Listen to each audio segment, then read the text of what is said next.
Hey Wendy, it is time for lesson number 2. I'm going to talk about cameras a little bit and how they work. Okay, you have 3 things you have to worry about, and they are important.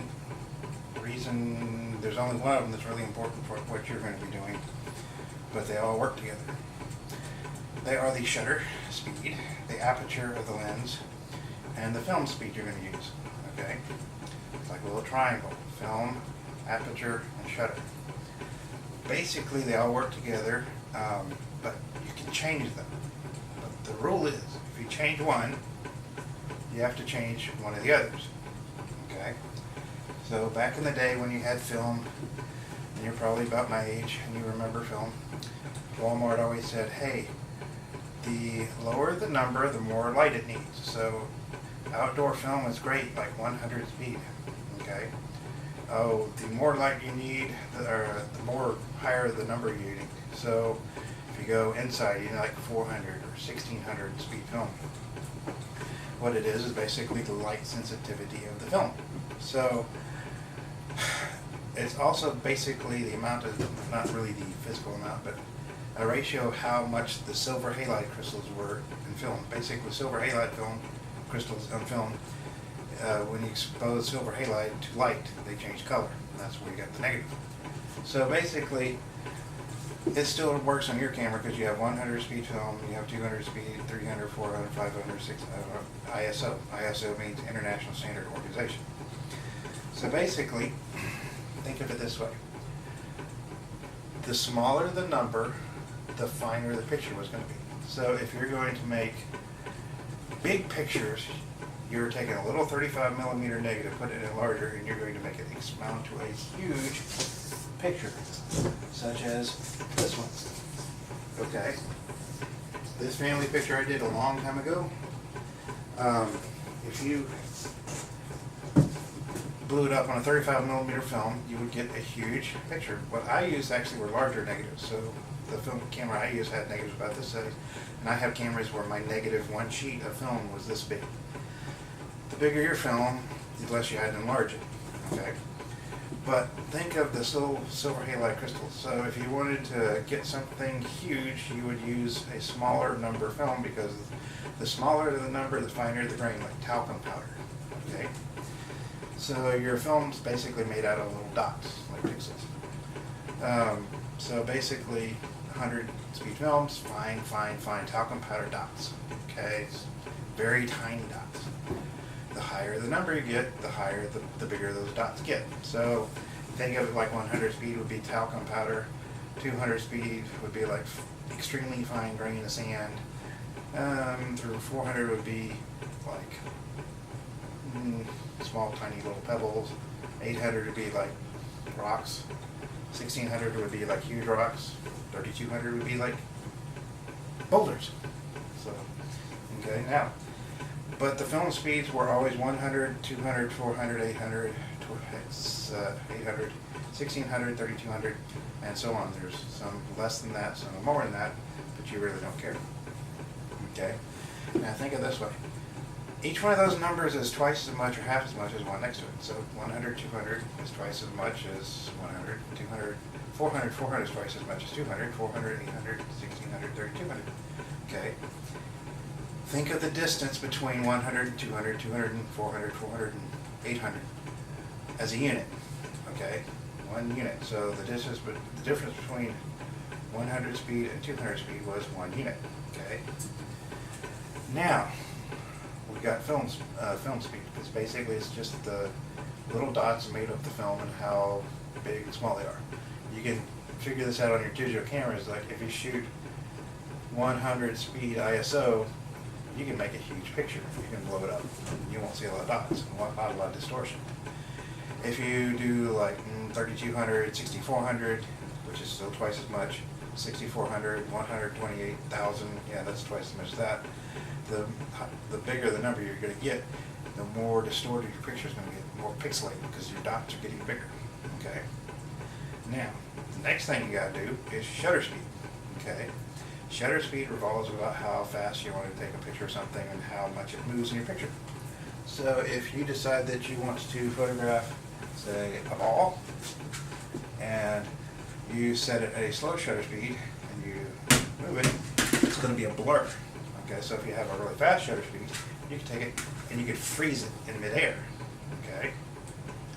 Now, shutter speeds also have numbers, and I'm going to pull up a chart now. Okay. And I made this just for you. Okay. I don't know how well you can see it, but I'll do 100, 200, 400, 800, 16, 30, 200. That's our film speed. Shutter speeds are like 1 second, half a second, 1/8 of a second. Oops, I missed one. Uh-oh. Let's see if I got my marker. My marker has disappeared. That should be 1/4 of a second. There should be one here. 1, 1/2, 1/4, 1/8, 1/15. Okay. Oh, that's mathematically incorrect, but in photography math, it's actually correct. 1/15. 1/30th, 1/60th, 1/25th. That's actually a weird number too, but that's actually photographically correct. They're all mathematically proven, and I can do it, but I don't have math formulas. But each one of these numbers is half as much, and remember this one here, half as much or twice as much as the one next to it. Each one of these can be considered a unit. Unit. Okay. Next thing we have is aperture. Okay. So the film speed regulates how the grain structure of the film. The shutter speed revolves around how fast you want to picture. So if you got somebody running across the field, you can freeze them in action. If you got cars going at night, you can slow the shutter speed way down so it can capture a whole lot of light, but everything can be blurred. Okay. F-stops are the little diaphragms inside your lens. Okay. They regulate the amount of light that you see. This happens to be a camera from about 1840. You've seen those things that have bellows and stuff in the Old West. This predates that. All it was a box that slid in and out of each other. But I don't know if I can get them out. Used to be able to get them out. And, oh well. Basically, the f-stop is a washer. Oh, yeah, that's right. There's a little guard. The f-stop, or the aperture, is basically little basic washers with different size holes in them. Okay? And they regulate the amount of light. Usually there's only one of them in this camera at a time. So we're going to put that back in, and we're going to put the shutter on. Okay? You have a mechanical shutter. This thing had, okay, let's take a picture. We're now taking a picture. We want to stop taking a picture. We put our lens cap back on, but exposing the film. And in this cabinet, I have a little package of f-stops. The apertures are also called f-stops. It's a mathematical formula. But if you see these, basically they used to have lenses with little slots in them, and you could stick them in depending on how much light you need. So if you need a whole lot of light, you use a big one, and you use a small one with a hole, it would get a lot less light. And there's reasons for these things. These are God's gift to photography. Not just letting in the amount of light, but it's going to be a physical law we're going to get to in a minute. Okay? So let's go back to our chart. And this is where you get confused, but it does have a whole lot to relate to how much we're going to take pictures. Now remember, half as much, twice as much, half as much, twice as much. Even though they don't look like it, they are half as much, twice as much as the other, the f-stops, the shutters. The apertures. The apertures are 2.8, 4, 5, 6, 8, 11, 16, 22. They are twice as much or half as much as they are next to each other. And this is what they are, little holes inside your camera lens. They are also, here's another illustration I did, how they look. Okay? Now, even though they don't look like it, this number is twice as much as half as much as this one. This one's twice as much, half as much, twice as much as half as much. Now, when we're doing this, the only thing we really care about is this, okay? Because basically it describes how much describes how much in focus your object's going to be, okay? So, but these are things you have to think of. It's like if you want to take one of your pictures and blow it up for an advertising piece on a billboard, you want to have a fine grain structure. If you don't really care, and it's going to go on the internet, and it's never going to be bigger than that, 400, yeah, that's fine. We don't really care about what we have, because yes, We want to freeze the ball, yes. But you know what? That don't really move too much, so I don't think you really care about shutter speed. Okay?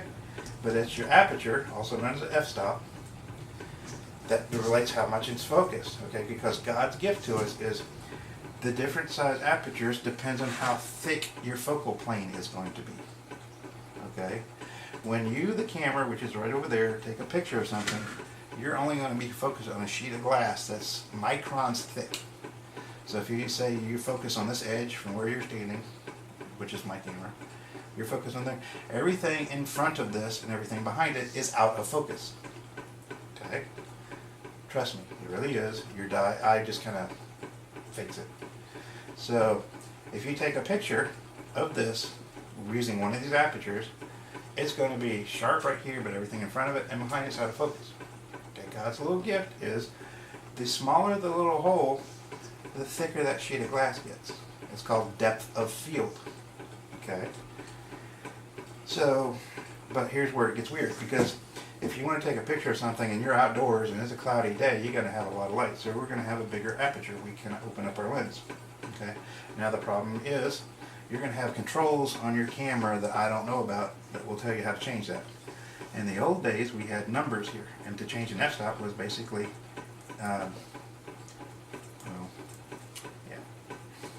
basically you could, this is an old lens, so I don't know if it's stuck, but you could just turn a little dial and it would change the f-stop. And it just doesn't want to do that. No. Oh, there we go. Yeah, so you can change that anytime you want to. Okay, and here's a list of numbers. Matter of fact, there used to be a little scale that you could see on these things that showed you how much thickness your focus is going to be. But the problem is, digital cameras are all different. So the guys who make these cameras said there's so much difference in there nowadays that most people don't care, because everybody really doesn't do this professionally. So we're not going to even tell them about it. Okay, you really want to know about it, you have to search on the internet. But that's what I'm for. Anyways, okay. So structure of your picture, how fast your shutter speed is, and how much focus is going to be. Okay, the bigger the number, the smaller the number, the bigger the opening. Okay, the bigger the number, the smaller the opening. It's a dot. I don't know if you can see that.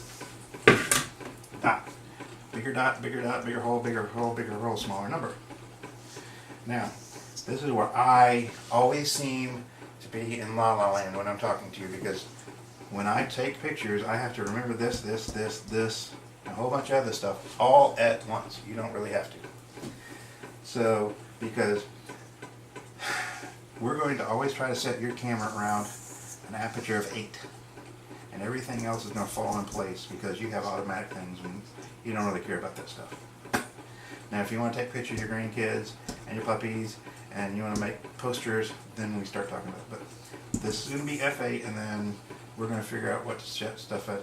1/60th of a second is actually a good rule, because anything below that, you could get blurry if you're hand holding it. If you're on a tripod, you can take things down to 5-second exposures. As long as you're not touching the camera and you have like a remote control wireless thing, you don't really have to worry about that. Okay? So, what does this mean? This means that if I want to take a picture of this bowl, we are taking a picture of something that is literally microns thick, and this is how thick it is. Okay, so anything past this plane is out of focus, and anything before it. The wider the opening, the more compact our depth of field is going to be as we get our circle smaller and smaller and smaller. So, like, let's go through our little pile of things. So if we want to keep our real thin thing in the focus field, and we want to have nothing in focus, we use something like a big opening. If we want to have some of it in focus from here to here, and then a couple of inches back there, we start to try to find a smaller opening. Okay? Now, if we want to make sure that we have everything from here to here, we get a smaller opening than that. Okay, and these are mostly by experimentation, because not everybody has the same equipment.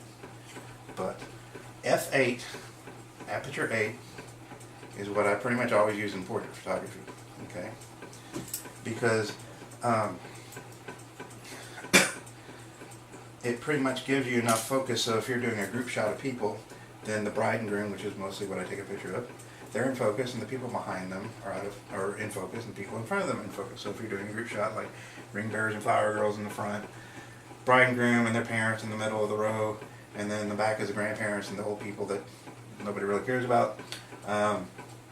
So that's where everything needs to be in focus, though. So now, I once had an employee in my photography studio who always said I had no idea what I was talking about. Me, Darren. Not that I'm a master photographer or anything, which I am. She didn't believe that, even though I had the trophies and stuff. So I mistakenly let her shoot weddings for me. Okay, almost got my butt sewed off because she didn't listen to me. She would use a very narrow depth of field because she said she needed it where a lot of light was going to go into her camera. So she used the biggest opening she could to take group shots because she wanted to have all that light. Okay. Well, guess what? Bride and groom in focus. Everybody else in the front and back were completely out of focus. So just listen to me sometimes. Now, you're going to have to digest that and look up stuff on the internet if you need to, but I'm here. But that's pretty much an entire day of class right there for me when I'm teaching a photography class, is learning aperture, shutter speeds, and f-stops. Okay? So you're getting this in a nutshell. So lenses. Lenses are different. Okay, there are prime lenses. Prime lenses are like a 24 millimeter lens, a 85 millimeter lens, a 100 millimeter lens. This happens to be a 50 millimeter. Okay, why are they so great? It's because they have really, really nice large openings. If you do zoom lenses, they can't mathematically do as big an opening. So these are better for taking pictures in low light situations because you can get a bigger aperture. They let in more light. But then you also have lenses like my 18 to 24, which is the one, no, my 24 to 70, which is one on that camera. And then I have an 18-24. And then I have this one, this is an 80 to 200. All mine have a maximum aperture of 2.8. Okay. The lenses you probably bought maybe at Best Buy or something probably didn't have the biggest aperture, get like 4 or 5.6, 4 or 5.6 or something, because they're the cheaper lenses. Only professionals like me need lenses that lead in that much light. And it's not the camera you need to spend your money on, it's your lenses. You can use a camera like this or a Brownie or anything to take pictures, but it's the lenses that you got to put your money in. So now we also have lenses like this. This is Bertha. This is a 400 millimeter 2.8 lens, and there's a whole lot of glass in here. Okay. And I actually have converters filters on here, so I can actually turn this into a 600 millimeter f4, which means I can shoot across Kyle Field, our football stadium, and have somebody on the completely opposite end of the field fill my screen, take a picture of them doing the magic touchdown, and I don't have to move. So I don't have to go chase him down to get a picture. I've got everything with my huge lens. And yes, sorry, there's all kind of dirty jokes about the size of photography lenses, so I won't go there. Anyway. All my jokes are mostly clean, but yeah, there is photography jokes. Best work's done in the dark, ask my wife. Drum roll. Anyways, so your lenses, when I shoot portraits, I use usually an 80 to 200 millimeter lens because the wider the angle lens you have, the more distorted it's going to be. Okay. So, and also, it has something to do with the way compression works. So take a picture of something with the widest angle lens you have, which you may have a 24 to 200 zoom lens or something. Use a 24. Take a picture of your son with his knife, and in the background look at a tree. And then back off and zoom in as tight as you can, but make him fill that screen almost like he did in the widest angle lens, and then take a picture. And you're going to see something. The first picture was wide angle. You'll see him, and you'll see a whole lot of trees and grass and everything, and a whole lot of stuff behind it. But then you do it the other way, where it's a zoom lens, and you zoom onto him so he's filling the picture, but you're doing like 200, because the first one he was filling the picture, but you're really standing close to him because it's a wide angle. Take a picture of him, behind him, lots of stuff. distracting stuff. Usually very sharply in focus, because the wider angle lens, the more stuff you get in focus. But you take a picture of him with a zoom lens, zoom on tight, where he's filling the frame just like he was in the wide angle, but look at it, and you've actually backed off, and you'll see that everything behind him, like the trees and stuff, have suddenly moved closer. They're not alive and they're not moving. It's called compression. The longer your lens is, the more your background is compressed and more out of focus it is. And that's why I like zoom lenses and huge telephoto lenses to do portraits, because my primary thing to do is take a picture of a person. I don't care about the background as long as it's pretty. I don't want it to be in focus because that distracts from people. And it's the same thing about your bowl. We want your bowl to be nice and in focus, but if you have a background of trees and leaves, like you have in some of your pictures, it's also sharp and it's also there and it's also something to look at. It takes your eye away from what you're taking a picture of. This, we take a picture, there's nothing behind it, but also we're going to have it where there's nothing in focus behind it so that we don't really care. We don't have trees and sharp focused stuff. Okay? I'm going to turn the camera off because I'm probably running out of time on my thing. We'll talk about light.